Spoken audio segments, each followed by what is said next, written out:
Ya, Anda masih menyaksikan Market Opening dan berikut ini akan kami sampaikan sejumlah informasi dari emiten-emiten di pasar modal. Yang pertama kita akan cermati dari Bank Ganesa, pemirsa, dengan kode sahamnya BGTG yang memimpin deretan top gainers Kamis dengan penguatan 34%. Kemudian ada penjualan alat berat Komatsu dari United Tractors di tahun 2020 yang tercatat turun tajam sebesar 46,54% menjadi 1.564 unit. Emiten update selanjutnya adalah Akset Indonesia Tbk dengan kode saham ACST, di mana di sepanjang tahun 2020 lalu mengalami kenaikan jumlah rugi bersih menjadi 1,32 triliun rupiah dari sebelumnya 1,14 triliun rupiah di tahun 2019. Kemudian ada Merdeka Copper Gold dengan kode saham MDKA yang siap melaksanakan private placement senilai 1 miliar saham.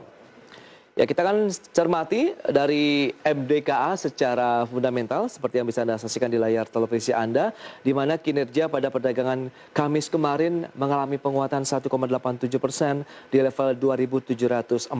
Kemudian kinerja dalam 6 bulan terakhir naik 42% dengan PE ratio 52,6 kali dan market cap-nya mencapai 59,8 triliun rupiah. Ya, Pak Alfred, kita akan lanjutkan kembali dengan beberapa emiten update yang sudah disampaikan, mungkin bisa menjadi pilihan investasi bagi para investor maupun traders ya dalam menyikapi perdagangan menjelang weekend ini. Kita akan mencoba analisis dari MDKA terlebih dahulu nih. Pak Alfred, bagaimana? Akan ada private placement 1 miliar unit saham, pergerakan dalam 6 bulan terakhir kenaikannya 42%, Pak Alfred.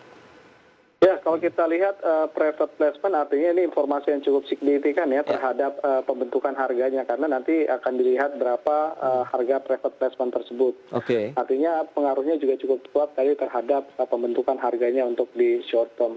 Jadi kalau kita lihat dari sisi basis bisnisnya yaitu komoditi juga sebenarnya masih cukup bagus ya dari sisi harga ya. Jadi kalau melihat performanya, kita melihat performanya cukup kuat lah untuk MDKA. Jadi kalau berbicara masalah harganya memang saat ini dalam tren koreksi ya, setelah mengalami kenaikan di perdagangan pekan sebelumnya. Jadi tinggal mungkin kalau untuk bagi market, tinggal yang trading yang cukup bagus sebenarnya untuk saham MDKA, karena kalau kita lihat volatilitasnya juga cukup bagus untuk menjadi ruang trading atau menjadi saham-saham yang bisa ditradingin untuk bagi investor.